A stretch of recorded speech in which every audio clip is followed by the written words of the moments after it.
This is for Switch, man.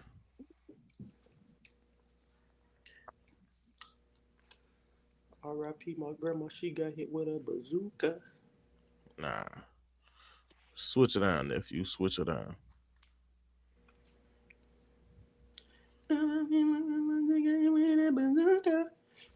Hey, bro, can we get that one dude on the pod, bro?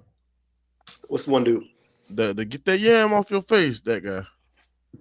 Um, does he talk about wrestling? But he funny. Uh, Yeah, nah, because I feel like he just gonna roast me, and I ain't got the time. I mean, I do it, so I mean, yeah, it is what it is. Hold on. Yeah.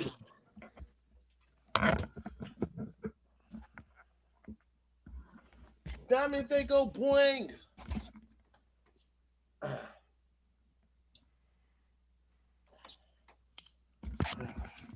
I know y'all may be wondering, hey Jay, where you get them Buffy-Anas from? And they prescription, Hunter. I don't think nobody's wondering that, bro. They definitely wondering that nigga. Hey, bro, it's my store. You right, my bad, my bad. You feel me, bro? You just be hating. I learned from the best. I would have taught you better.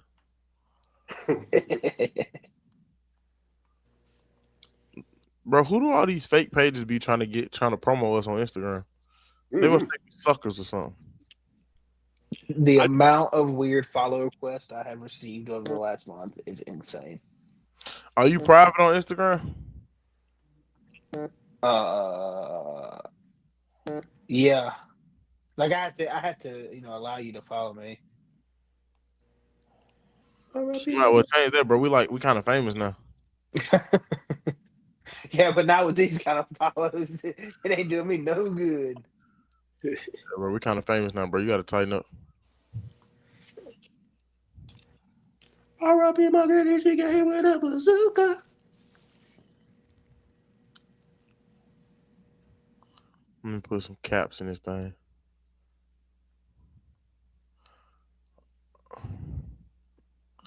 Hey, man, we are not starting till Crow get in here. Whoa. Let me change the title real quick. You know, this something up.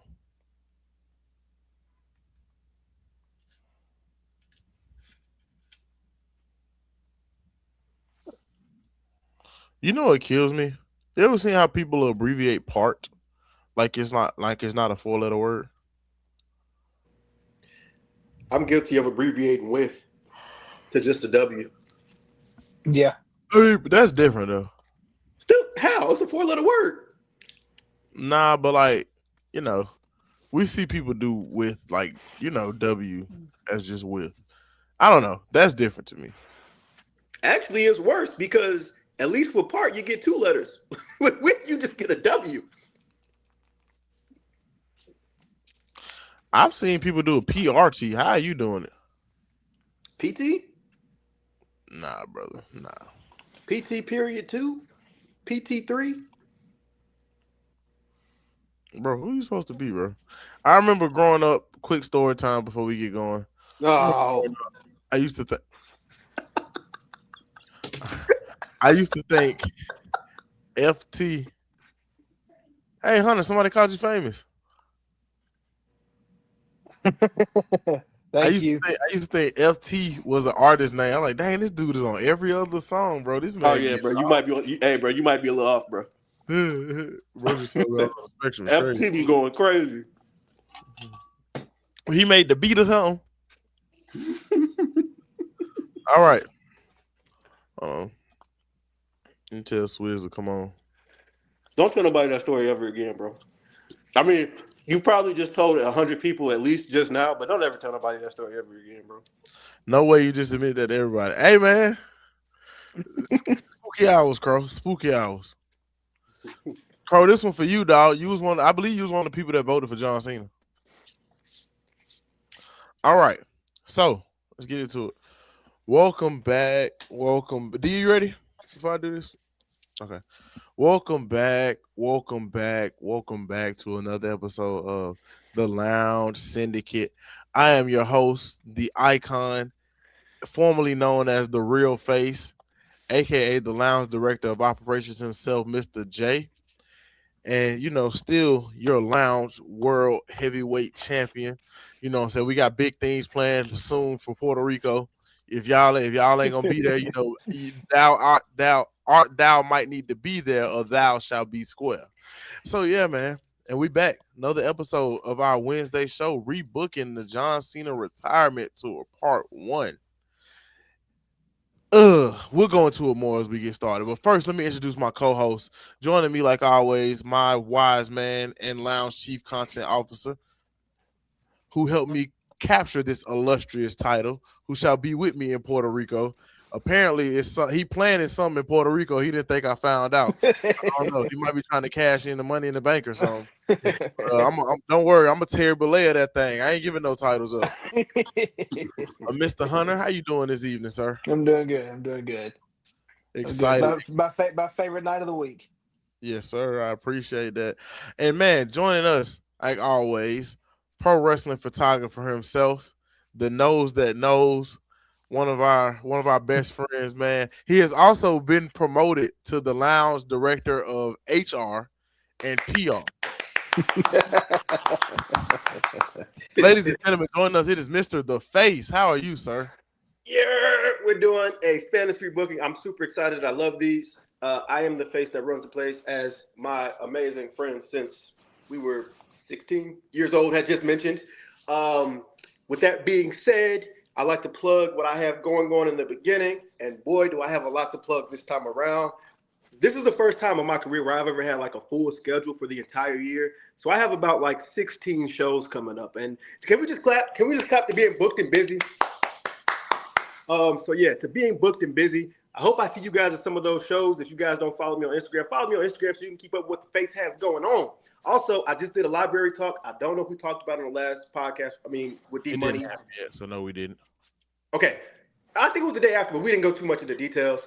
So I just did an artist panel with my photography work.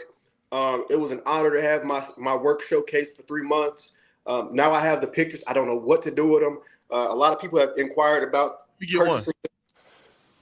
Huh? Let me get one. I got. There's a whole process I got to go through with that. But so yeah, that's all I had to plug. Yes, sir. Hopping into it, like always, D, you run your own wrestling show, Change for Wrestling, usually twice a year. So you are a booker. So you should let us know how we are doing as bookers. So hopping right into it, John Cena's retirement tour. Now, in this timeline, right, we are picking up the retirement tour after the events of Royal Rumble at the events of Elimination Chamber. So Royal Rumble is still they still yeeting. We running it back. So we have Mr. John Cena, and we begin at Elimination Chamber. So, yeah. Let's get it. Honey, you want me to go? You want me to start off and pass it to you on the Raw after Mania? I'm sorry. Do you want me to do Elimination Chamber, then you pick up at Mania? How you want to do? I'll pick up after Raw after WrestleMania. Okay. So, John Cena's heel turn happens at the Elimination Chamber. Imagine this was last year. So imagine if John Cena turned heel still, but with different compadres. So as we enter the end of the Elimination Chamber match itself to decide who goes to WrestleMania to face Mr. Cody Rhodes, we see something strange. Something just feels off. It feels eerie. Everything just feels kind of weird. There's been weird stuff going on all night with the lights, everything blinking. It's just not been a very fun time to be a fan watching. So as we close to the end of the Elimination Chamber, we have 2 men remaining. We have Mr. John Cena and we have Mr. Drew McIntyre duking it out to decide who gets to face Cody Rhodes. Now, Drew McIntyre has a long and standing history with Cody Rhodes. As we see, they were independent guys. They both came in around the same time. They both left. They both became stars and came back. So Drew McIntyre is still trying to get that one real title reign post-COVID. Yep. Now, on the other side, we got Mr. John Cena. Take your vitamins, say your prayers. You can't see me. Colorful shirts, fruity pebbles. We got the whole deal. We going the whole 9 yards. Now, as the close of this match happens, Cena is getting overwhelmed with offense from Drew McIntyre. As Drew lines up to hit his second Claymore, the lights flash and it goes dark. Now, everybody is looking around. We're trying to see what's going on. But then all of a sudden, an eerie figure is standing in the middle of the ring. But each of the four pods are filled with different members of the Wyatt Six wearing their respective masks. Mm, mm. Spooky. And Uncle Howdy pops up in the middle of the ring. And as Uncle Howdy is in the middle of the ring, he is looking. He makes a funny face and then he smiles at John Cena. And then he commences to spider walk towards Drew. And Drew isn't having any of it. So Drew goes on attack mode. As he's attacking, Uncle Howdy just begins to smile and to laugh and to make this the biggest, most brightest joke he has ever heard in his entire life. With him doing all this laughing, it's making Drew McIntyre feel creeped out. But as Drew turns around and looks at Cena, who's been face down this entire time, John Cena rolls back over, head cocked to the side, with a goat mask on, with the number 17 written on the forehead. And Uncle Howdy attacks Drew with the mandible claw. All the pods open. The entire Wyatt Six decimate Mr. Drew McIntyre, and John Cena takes the win in Elimination Chamber. 1, 2, 3. He says nothing and he disappears until WrestleMania. Now at WrestleMania, he defeats Cody Rhodes clean. He's still John Cena for now, but stuff starts to get different. We see John Cena has completely shaved off his head. He's constantly wearing the goat mask. He's even started wearing a Wyatt jumpsuit like back in the day. It is spooky hours for the new Never Seen 17. Yep. Now, with the groundwork laid, we pick up at Raw after WrestleMania. Mm-hmm. Mm-hmm. Now, before we keep going, this for y'all who are in the comments, and especially you, D, what do you think is so far with this new direction of this heel turn? It's so far it's already better than what we got, man. I regret so much like how how it unfolded originally because it was so promising, with him turning on Cody and all of this other great stuff that just didn't happen. I feel like it's a different touch. I like this idea because I never would have thought to do this idea. Like I would have never thought to have John Cena join the Wyatt Six at all. So this is like a crazy idea for me, but it makes sense. You know what I'm saying? I think it would have been cool to see John Cena in a faction. I like the goat mask idea already. I'm loving that. And yeah, so far so good. Okay. Now, passing it to my very humble wise man who will pick up from Raw after Mania until we get to Backlash. Yep. All right. So we get to the Raw after Mania. Before, Michael Cole makes his big welcome to Monday Night Raw speech. They're showing the crowd everybody's having a great time. Lights go out. Fireflies light up. The Wyatt Six make their standalone Wyatt Six entrance. Nothing to it. They get in the ring. Uncle Howdy takes a mic, and he really drives home the point. The point he is trying to make that the Wyatt Six are now the primary decision makers of the company, regardless of Pierce, Aldis, Dwayne, Hunter. It doesn't matter. The Wyatt Six are now the decision makers. He vows to put the entire company in the palm of their hand. Okay. His goal is he's in that, I guess we'll call it a sadistic mind frame. He wants to correct the wrongs of the company to date. Everything wrong with the company he wants to protect. and he feels unstoppable because he now possesses the greatest power in professional wrestling with the brand new, never seen 17 John Cena. So he makes that point. Cena makes his entrance. Okay. Listen, the colors. He's been hiding. He's been with the mask for a month and a half, 2 months now. The colors gone. The fruity pebbles gone. No more sparkles. No more jorts. Nothing. Cena makes his entrance. No Black Titantron. No Doctor Thugonomics. Title around his waist. He's got the lamp in his hand, and he's got a slow Bray Wyatt-esque, Undertaker-esque entrance. He takes his time. Think Undertaker WrestleMania entrance and add 2 minutes to it. I mean, he is taking his sweet time getting there. Okay. There's not a whole lot of words. Cena gets into the ring. He takes off the mask. He looks into Uncle Howdy's eyes. All he does is nod. That's it. It's just a nod. The Wyatt Six hits their pose where Howdy's in the chair and Cena's standing behind him holding the title. It fades to black, and the Wyatt Six is gone. Cena, gone. No exo music, no flashing lights, nothing. They're just gone. Just to add more, remember this version of John Cena has still not spoken. He has still not explained his actions. Right. He has just been moving. Yep. He's just there. He's just going. He's not explaining himself to anybody. It's almost if the lantern and the buzzards maybe have some kind of possessive hold on our champion. Something's not right, but we're not getting no answers. So we fester on it throughout the week and we get to SmackDown.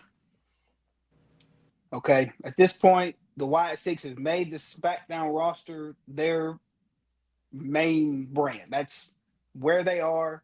That's where most of their what's the word I'm thinking of? Not corrections, but there's a special word out there that I can't think of right now. Where they start rebranding everything and everybody. Oh, that's their home. That's their baby. That's what they're right. There we go. And so as the Wyatt Six start pointing fingers, taking people out backstage, the few remaining superstars who aren't really understanding, they start talking amongst themselves.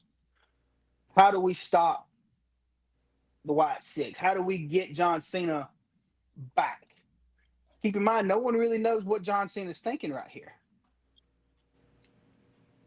When we get to SmackDown, the camera pays to a backstage segment, several supers, kind of like an old school draft scene.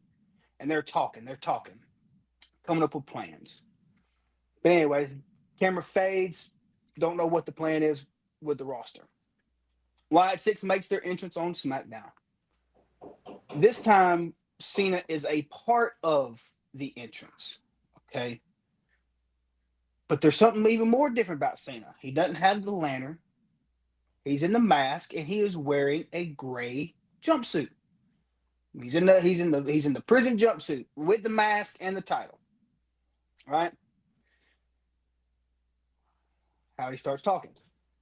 He starts spewing his business again. I am here to right the wrongdoings. The wrongdoings of Bray, the wrongdoings of Rowan and Nikki and Joey. They've all been wronged in the past, and that he's going to correct it. They're going to clean the souls, as Howdy puts it. Okay? And by the time they get done, the negative feeling will be gone. The world of professional wrestling will be totally different. Howdy turns to Cena. Cena has to take off the mask. And he tells him that the commitment has to be real. You cannot be afraid to stare danger in the face and make the difficult decisions. Decision making does not always need to be physical, but emotional. We all know Cena. Cena was an emotional guy for 23 years. If anybody showed emotion, it was Cena. So Cena standing there, not speaking, just staring there. Cena, this is from Howdy. This Cena, to be a member of this faction, to be a seeker of truth, to truly be the greatest champion of all time, you must don this mask for all eternity. You must hide from the outside world and only focus on what's within your mind, soul, and spirit. So, what is it going to be, John?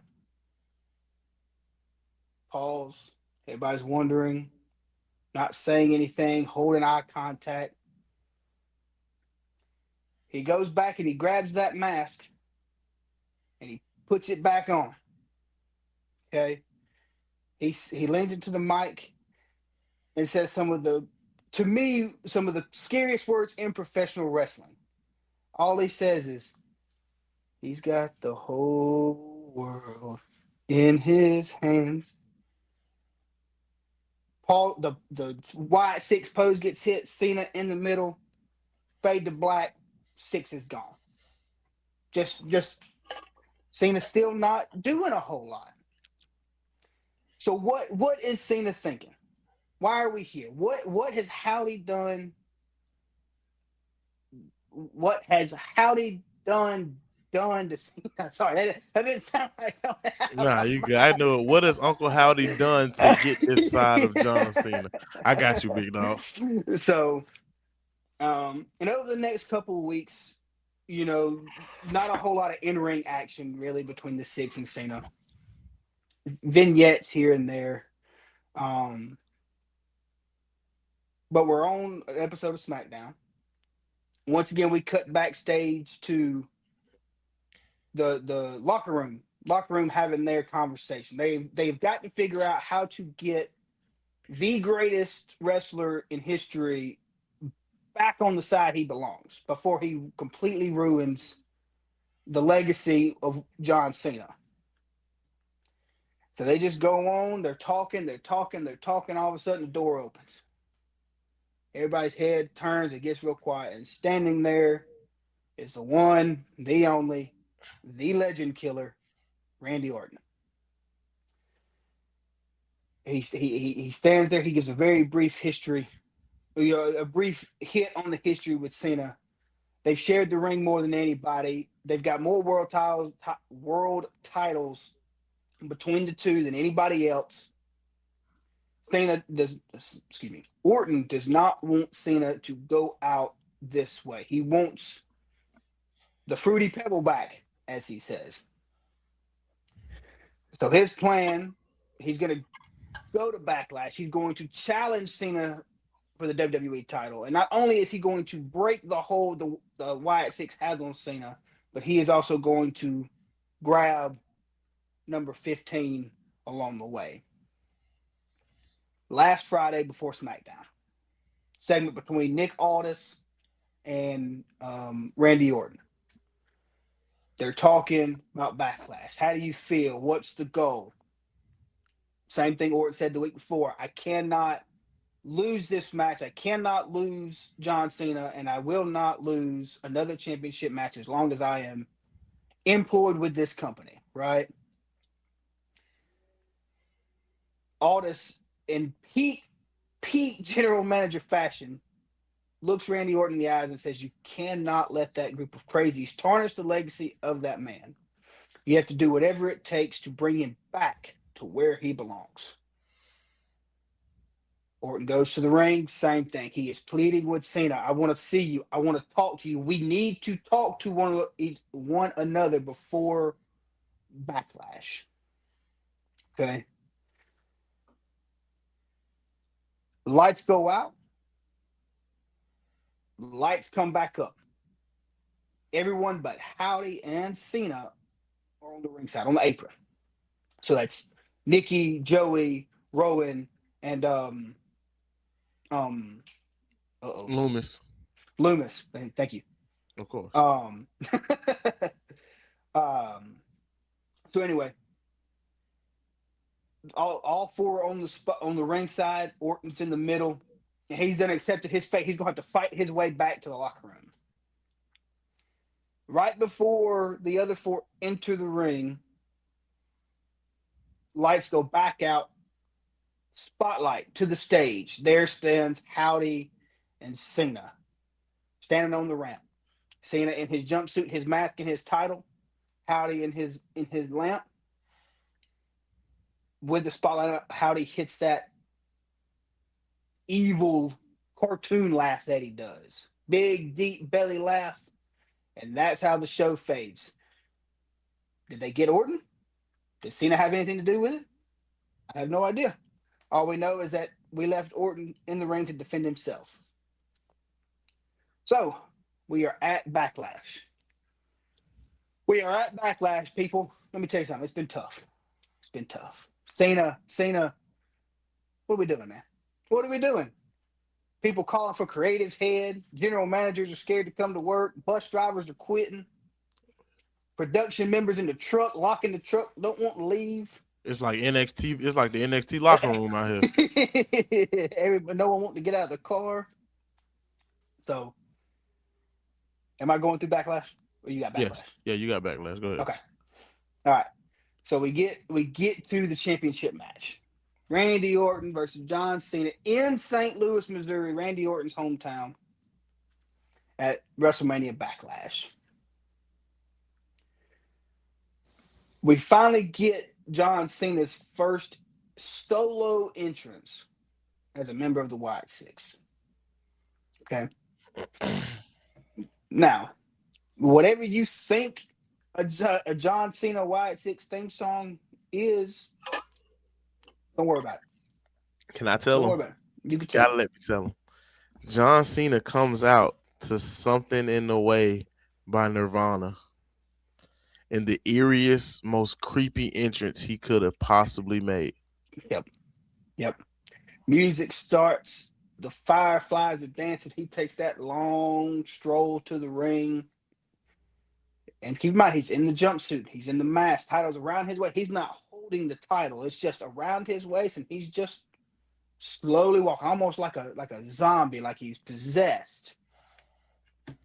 He gets into the ring. He moves to the corner, and he just stands there. Think Michael Myers. When they open the closet door and Michael Myers is just standing there, that's how Cena looks in the ring. He's just standing there. Orton makes his entrance, does his thing. They get ready to start. Referee's asking for the title. Cena, I need the belt. Cena, I need the belt. Cena's not moving. The official has to physically take the title off of Cena's waist. And Cena's just there, like he's in a trance. At this point, Orton's fed up. We knew Orton was fed up coming in. He's ready to go. So he yells, "Take the mask off, Cena, and fight." No response. So one thing that Orton doesn't really do is attack. He rarely makes that first move. Orton decides, I'm done. Bull rush. And he takes off right after that corner to Cena. And out of nowhere, Cena explodes with a clothesline. And when he makes contact with that clothesline, it's like someone flipped a switch. So for the ones listening, before I get long-winded, just so you can picture this in your head, think an Undertaker, a Festus, and like an Eddie Guerrero Manic episode all mixed together in one character. It's about the best way I can describe what's fixing to happen. Essentially, he's schizophrenic. Yeah, that's a great word. Look at you. You read the book. Yes, sir. So that first clothesline hit, Cena takes off. Flying shoulders, clothesline. He goes for an early AA. Orton reverses. And for the next few minutes, we get a pretty just normal routine wrestling match. Nothing crazy. We get down. They're getting beat up. They're getting tired. Orton hits Cena with an elbow, stuns him. He goes for an RKO out of nowhere. Cena catches Randy in a very awkward position. He doesn't fully turn him around. So he's got Randy by the head, but Randy's feet are not behind Cena. They're facing the hard cam. And he goes for his version, not a Bray Wyatt lookalike, but his version of the Sister Abigail. No kiss on the forehead, no smile for the camera, just absolutely just plows him straight into the dirt. And that's it. That Sister Abigail, for whatever reason, had more of a killing power. I don't know if I'm allowed to say that, but a finishing maneuver than the Bray Wyatt Sister Abigail. Match is over. 1, 2, 3. Cena wins. Cena retains. When that bell rings again, Cena goes back into his trance. The lights go out. Lights come back on, and the Wyatt Six is in the ring. Howdy has placed the mask back on Cena, and the poses hit. Cena above Howdy, and Randy Orton is laid across the front of the pose, beaten and battered. And that's it. The 17-time champion defends on his first boot, and we still don't really know what's happening. Other than whenever he is around Howdy, there is something in the air. And that is how Backlash concludes. Now, before we pick up on the Raw after Backlash, D, any thoughts? Anybody in the comments? Any thoughts you all have on everything that's going on thus far and that has went on to this point? I'm happy to see Randy in there. I'm happy to see Randy in there. Also, I want to say, mind you, when I do like this and close my eyes, that's actually how, like, when people tell me matches, that's how I remember matches. Yeah. I actually see it as it's going. A Sister Abigail from John Cena would be crazy in this situation. Yeah. That's something I wasn't expecting. I would have to get used to John Cena in Wyatt The gear. jumpsuit. Yeah. I'd have to get used to it. It's a wild vision in my head too. When we started this, and I'm like, because when in real life, when he joined all those years ago, it was never a full jumpsuit. Yeah. I think the arms were cut off, and it was arms cut were at the, I don't know if it had legs on it or not. I can't remember, but Yeah. So the that's goat something. mask, great touch too. Yeah, that would be something I definitely have to get used to. Seeing John Cena in that kind of and not speaking. He hasn't said he ain't said but a handful of words in 2 months. Yeah, hasn't said anything. I like that aspect of it. Yeah, because it's like, do we want to cheer him? Do we want to boo him? Right. Like, we have no we're idea. scared. Yeah. Do I need to go hide? Yeah, and he's also kind of like he's so far, from the story that you guys are putting together, it's kind of like as well like it's kind of hard to put together if he's a heel or a babyface at this point in time because technically speaking, it puts you in the mind of Black Panther. I think it was Michael B. Jordan's character. If you think about everything he wanted, technically speaking, he wasn't wrong, but he's just a bad guy. You know what I mean? So it's kind of how like he that went about it. Yeah. Yeah. Yeah. Definitely went about it the wrong way. Mm-hmm. Now, picking up on the Raw post Backlash. Now, we have a series of videos to open up Monday Night Raw. Of course, you all know that one video of John Cena that we've seen a million times with him holding the paper championship, just some of his accomplishments throughout the years. Mm-hmm. Towards the end, it is a picture of his last world title win, but it is being set on fire and burnt by Uncle Howdy. Now we get to a round table. At this round table discussion, you have Uncle Howdy, you have Bo Dallas, you have John Cena as a face with the colorful t-shirts sitting at one seat. And we also have the current Never Seen 17 with the goat mask on sitting at another seat. Yep. Now, we talking, the good Cena is trying to play devil's advocate. John, why you tarnishing your legacy? Goat Cena stares. Bo Dallas is like, Howdy, this is not how you go about things. This is not what we talked about. Uncle Howdy laughs maniacally, an almost Joker-esque laugh from Uncle Right. Howdy. Yep. As we get to the concluding parts of the video, Uncle Howdy looks directly into the camera. And just like you're watching the scene from The Dark Knight Rises, he tells us, it doesn't matter who we are.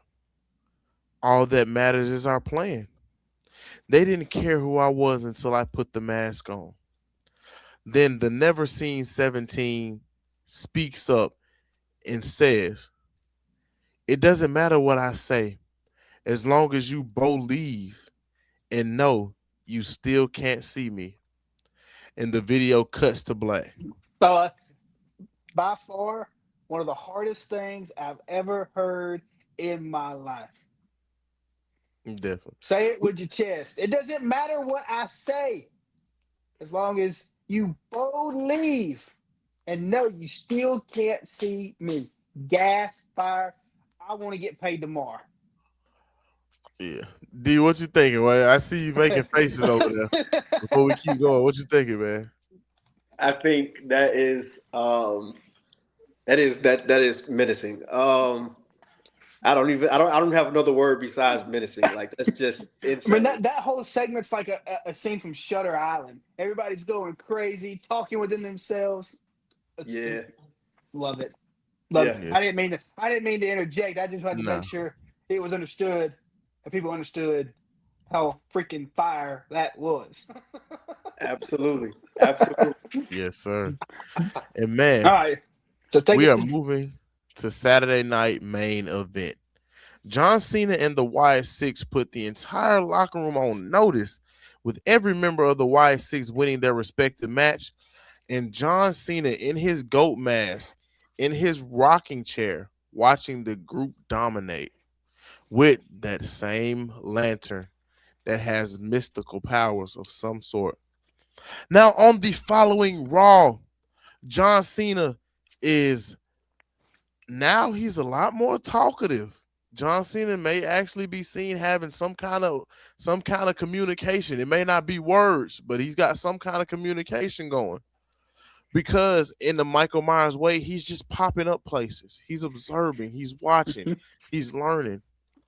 Now, he is approached by Mr. C.M. Punk.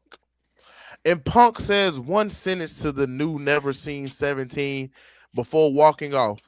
His sentence it was, in 2013, I should have ended your career myself. If I knew you were turning into this egotistical, lost version of yourself, it is disgusting and I'm ashamed. But don't worry, I will handle you very, very soon. With the next pay per view being Money in the Bank, we are interested in how this situation will be handled. With the threat looming, I will handle you very soon, hanging in the balance.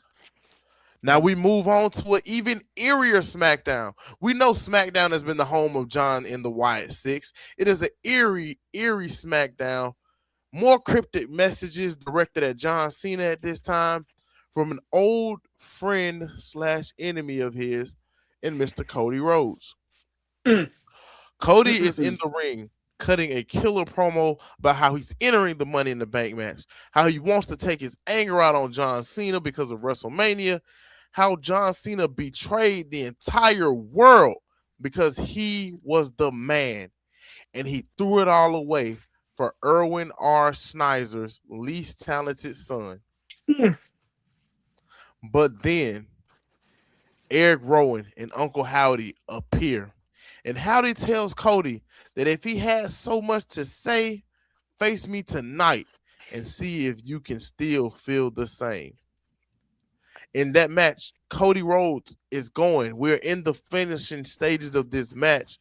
Cody attempts to hit the Cody Cutter. Bang! Hits the Cody Cutter on Uncle Howdy. But then the arena goes black. The fireflies are flying. The lights come back on. John Cena is standing over a bloodied and battered Cody Rhodes. But the first time we get a look into something different with Cena, because he's holding a memento from his past. He is holding the Doctor of Thugonomics lock and chain. Now, Cena has been feeling as talkative as ever, looks directly into the camera and says, "If you want some, come get some." So as we see, guys, before we move on to the Money in the Bank match, shades of the old competitive Cena are coming Yep. back out. Yep. It's like he can't. His inside and his outside can't determine which way they want to go, what team they want to be on. Monday he's the White Six, but Friday he's the. We are getting kinks, armor of the Wyatts and John Cena. The You know glass what, window may be starting to shatter a little bit. D? What you over there doing, man? Don't be stealing our ideas. We want to get paid. We No, just I'm booked not his stealing next your show, ideas. bro. I'm writing down. I'm trying to predict where y'all going in certain things. Okay, because we stop at right after Money in the Bank before SummerSlam. Got you. All right, so based off of what you've heard, Cena's not real sure. It seems we're at Money in the Bank. Mm-hmm, Cody's angry. We know Cody's in. He has declared mm-hmm. he wants to be the one to bring Cena back to Earth. Who are the other five? The other five consist of. I love D Money. Shout out to D Money. The other five consist of a returning Randall Keith Orton,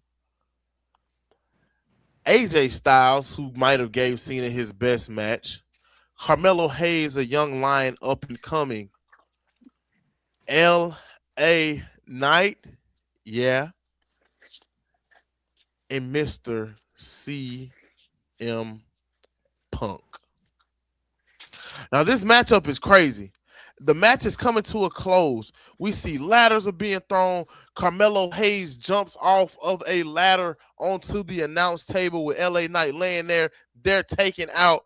Randy Orton gets AJ Styles falling from a ladder for an RKO. He's taken out. But then here comes CM Punk.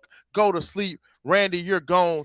And in the ring, it is CM Punk and Cody Rhodes. Now, as the match is coming to a close, all of a sudden, the Wyatt Six come out, and they are laying waste. Guys may be standing splattered everywhere. If you were down, it didn't matter. The Wyatt Six were coming to strike you again. They lay waste to everyone. CM Punk and Cody are trying to fight back, but Big Rowan overwhelms them both. But wait a minute.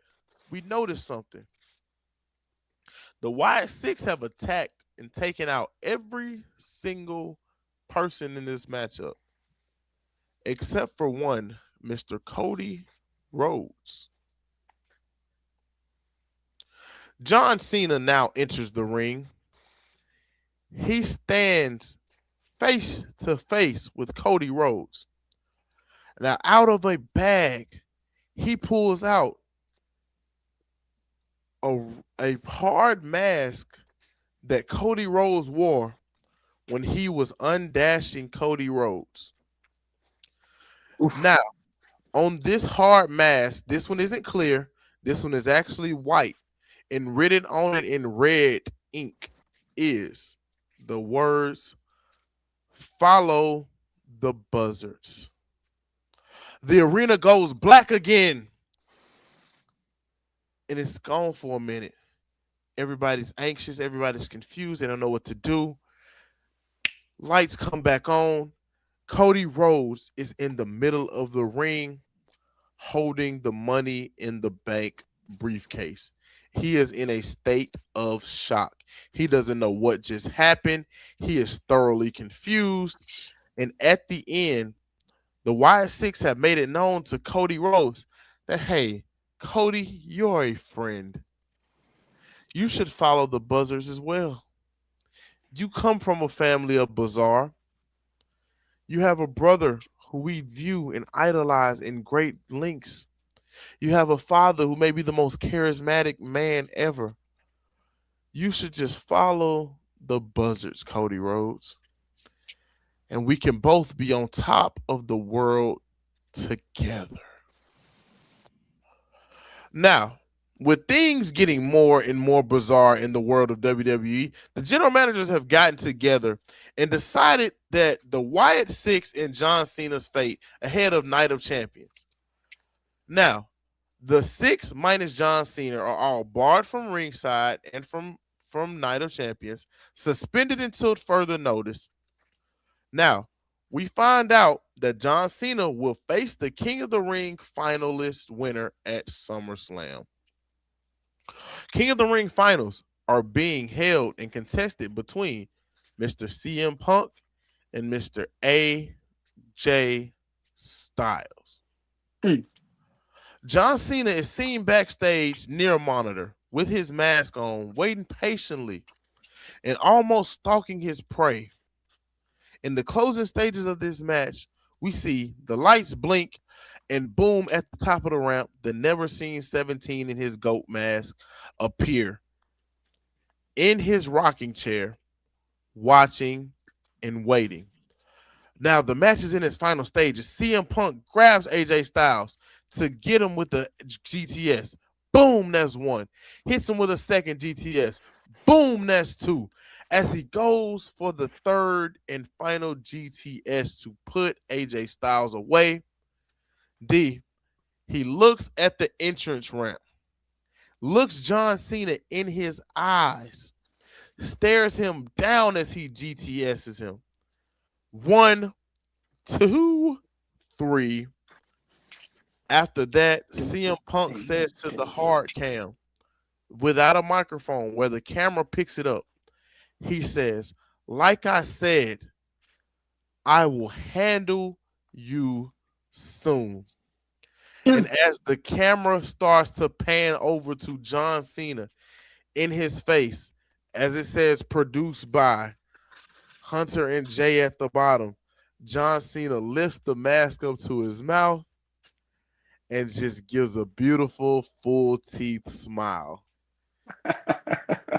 And this bizarre image, along with something in the way, closes out our Night of Champions. Oh, yes. I got goosebumps, man. Dude, that was awesome. That was Yeah, awesome. That was worth the surprise. That was yeah. awesome. I forgot I didn't tell you the last one. Yeah, I forgot I didn't tell you the last paragraph how I booked Night of Champions. I definitely forgot I didn't tell him. That was awesome. That was awesome.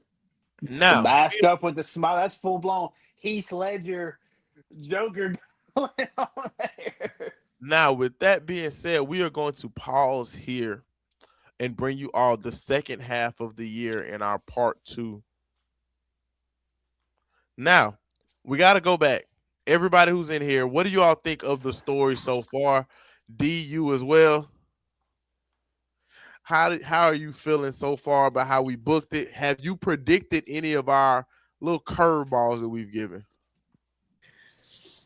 I have not, but I will say I think that the Cody Rhodes winning the Money in the Bank just by like the lights going off and having the briefcase in his hand, that's freaking crazy. That is like insane. I'm shocked that nobody's ever done that before. Like on TV, I'm shocked nobody's ever had that idea before. You know? Yeah, definitely. Because I feel like that Yeah. that is definitely different. Don't say And- that too loud, Dan. Don't. I know I won't because they will. It'll be like they literally will steal that idea. But no, I think that is Make like- sure that little black book you got doesn't go anywhere. Lock and key when you Right. I gotta burn this actually. But no, so I think that's dope. I'm super excited to see like the payoffs. Like I know we got part 2 to go, and I know we're kind of like lining up everything to get to the two payoffs. But I'm super excited to see where it ends up going. Yeah, I think the story here has been like awesome. Like there's so many moments that John Cena has brought by actually saying like nothing. You know what I mean? So it's like this really displays the power of not feeding everything all the time to audiences, because I feel like that makes for the best storylines when you spoon feed people a little bit. And I always think about what people say, like not inside the ring. So, for example, I always wonder what fans are thinking. So I could see this being like a hot topic on social media with people like, what does this mean? What does that mean? What's the symbolism? What's this? What's that?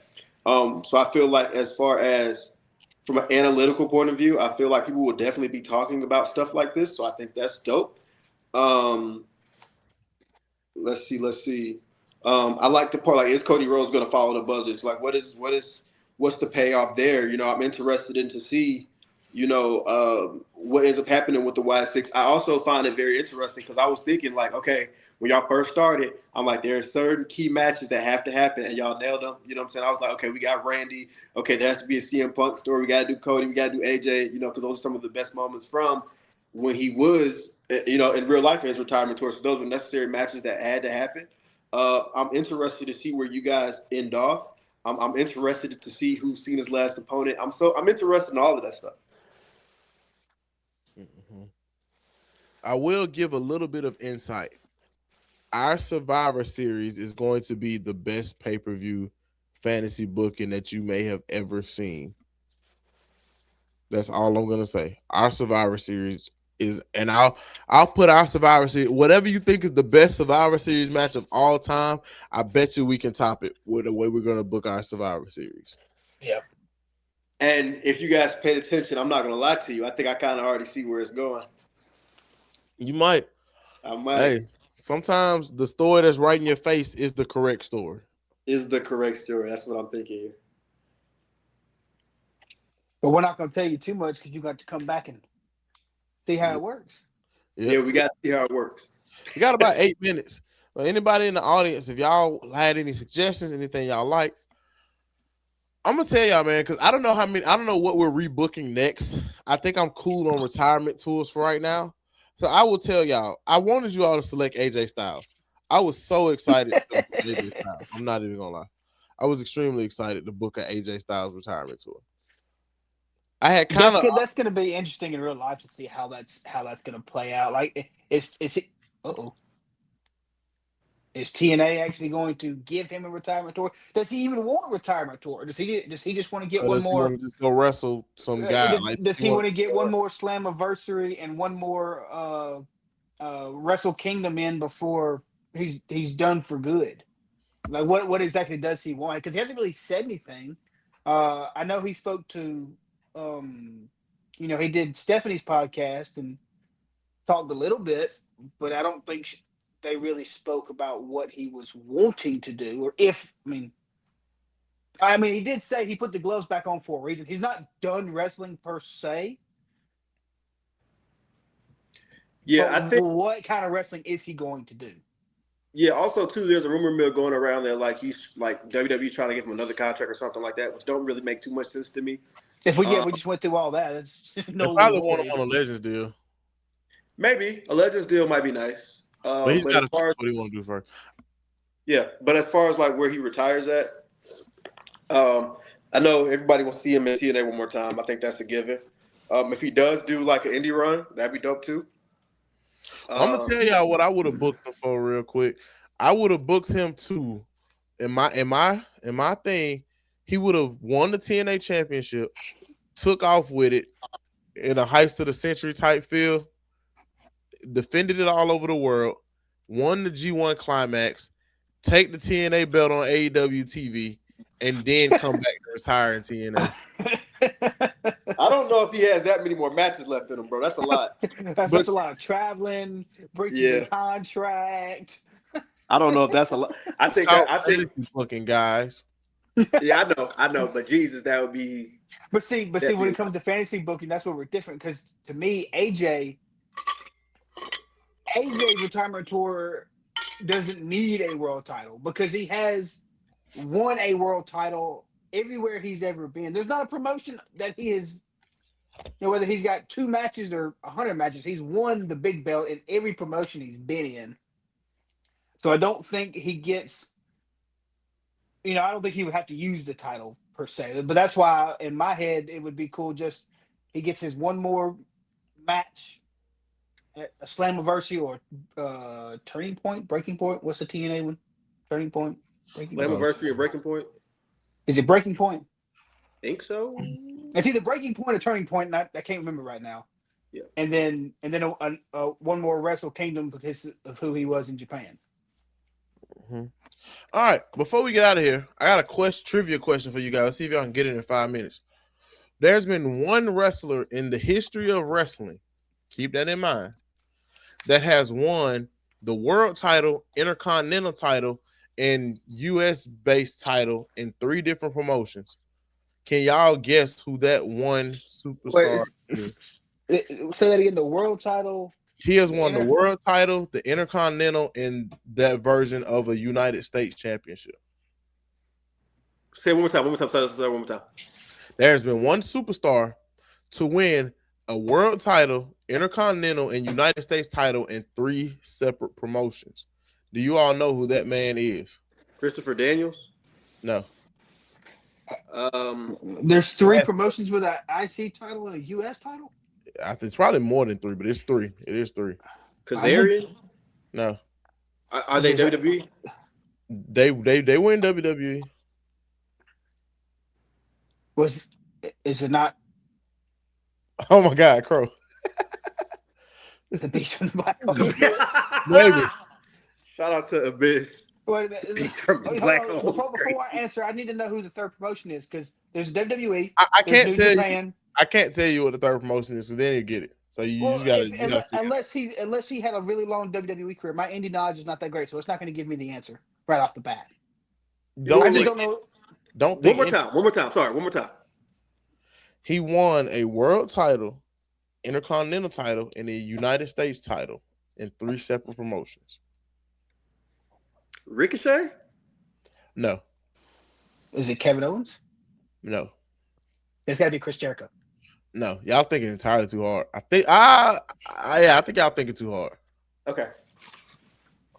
World title and IC the answer is much simpler than you think. This guy was in WWE for a good little minute, but he may not be most remembered by his WWE stuff by the time it's all said and done. Moxley? Yeah. Moxley has won a world title, a United States title, and an intercontinental title in New Japan, AEW, and WWE. What the heck is AEW's United States Championship called? They have a Continental Championship. So what is their IC title? The International Championship.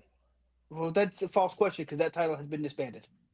No, he won it though. It's not a false question. I didn't say currently. I said who won it. Well, that's just like not counting cruiserweight stuff because the cruiserweight belt been gone.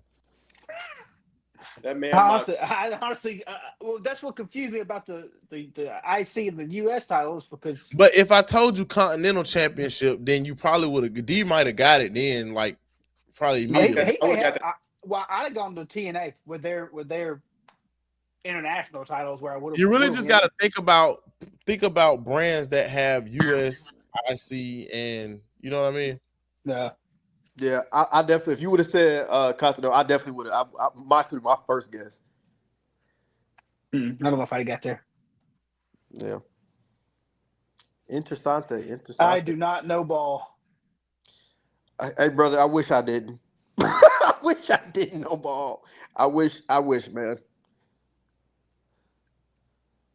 Well, man, bro, I've been enjoying these rebooking though, man. Me and Hunter were kind of not stressed out about this one, but we had to figure out how we were gonna book what. That was the biggest thing. Yeah, because we wanted it to be as different as physically possible as we could get, but still making it seem like something that could have been realistically done. Right. And I feel like this could have been realistically done. Absolutely. I meant to say too, I like how it has some WWE now is missing that element of not eerie, but the element of fantasy that makes it larger than life. If that we don't have a fantasy character. It's all too realistic now. We don't have a fantasy character out there the Man, y'all occasional. keep dancing around what it is, bro. We don't got kayfabe no more. Yeah, That's literally what it is. We are missing Yeah. kayfabe. we are. And you know what's crazy too? Like on the independent wrestling circuit, there is still a lot of kayfabe, meaning like there are characters that have that still, which I feel like is really lacking. Um, so Where it is brings that back too. Kazarni? Where is Kazarni? Definitely. Where No, is we Kazarni? don't want the Kazana.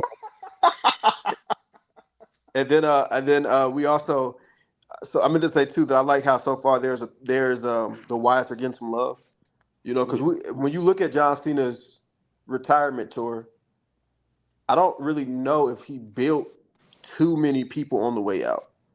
But now he has a whole faction of people who could use being built up. You know what I mean? Oh yeah, Because they're killing it. yeah, so I like that aspect too. I feel like going on the way out is important to pay homage and help the next generation kind of get there. And people, I feel like in real life, the Y6 when they first got announced, people were like, "Oh, what's happening?" And then of course the picture got posted at Waffle House, and then they were off Yeah. TV for essentially forever. Um, and it's like, okay, this is what happens if we would have continued to take them serious from the moment that they came out. So I feel like that is definitely, I mean, it's interesting in itself. And you pair them up with John Cena, who's like definitely uncanny. The only thing that's going to happen to the Y6 is that they get that push that essentially what we wanted from them to have in the beginning. And Uncle That's Howdy what can bothered me fully so embrace much. being a cult leader. Yeah, that's what it Mm, bothered me so much about the real one is not elevating nobody. Like Randy, AJ, Cody made sense. The storylines were there.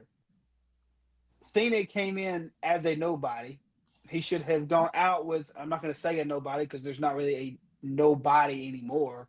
Yeah, he should have went But out in a different way. Carmelo, Trick, oh, but they were all there for the taking to truly catapult them to the next level. And now I will die not a happy man with how John Cena retired. yeah, I was because you're right. not happy Words with from a it at wise man. all. You're right because there were so many NXT talents that were, I mean, that really could have just had at least one match. It could have been one of them. You know, I'm gonna be honest with you. I don't think it was supposed to be Oba because Oba would have had to take a pin, and the way that they're building him now, I feel like is definitely on the right path. You know what I'm saying? Not They've not built but him up not like a if monster. I'm not mad with him losing. It's how he lost. So I would have been okay with Oba going over via pinfall because that would have made sense. Yeah. Now, him pinning or getting pinned by a Carmelo or Trick, okay, whatever. I wouldn't have enjoyed that as much. But tapping out to the never mind, before I start saying All bad right, yeah, words. trying to get out of here. All right, man. We appreciate y'all for coming through. Yeah, man. Great show. We got part 2 coming soon. Y'all stay tuned for that, man. Let us know what other fantasy rebookings y'all want to see. Join the Instagram channel, subscribe to the YouTube. We have Mr. JTG coming through on Sunday for a chat with us, man. Brooklyn, Make Brooklyn. sure y'all pull up for that, man. Brooklyn. Yeah, man. Absolutely, we're bringing JTG to you. We're bringing the hood to you. But man, without further ado, I'm your host, Mr. J. We got my wise man, Mr. Hunter. We got the face. And man, we out of here, baby. Peace. So yeah.